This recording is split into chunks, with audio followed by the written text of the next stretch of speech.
I'm so blind now that I no longer have things to read from. I have captions for the sight impaired. I could just hold these up here and you could read along while I'm... It's called My First Dance. I walked through a room full of girls like they were cotton candy, like I was a black ant caught in the folds of a pink carnation.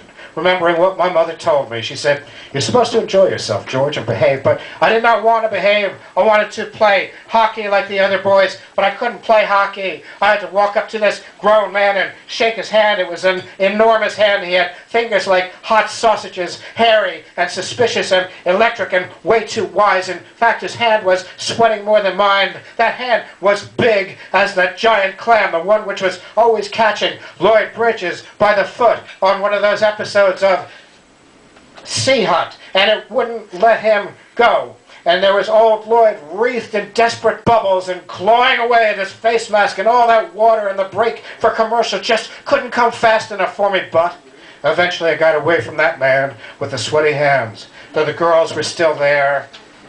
They had their terrible smiles and ribbons stuck in their hair, and I tried to loosen my tie, but no luck. I couldn't breathe, and one of the fatter girls pinned me in the hallway and succeeded in kissing me. And when she was done with that, I went into the kitchen, and I drank a lot of punch from a paper cup, and I looked through the kitchen window to where the sun was still shining. There was a dog standing there with his tongue hung out, and he was at the crazy end of a tethered rope. He was just trying to get away from everything he knew in that yard, which was surrounded by a tall fence and all that grass. When I say grass, I mean that yard was covered with something very much like grass, but it wasn't grass at all. In fact, the entire yard had been worn down to nothing but a thin layer of wafer nothingness, just a lot of hard earth and a doghouse planted in the middle of it, and plenty of dust everywhere, dust kicked up by the scrabbling, four-legged madness of a dog who was trying to do nothing more complicated than just get away.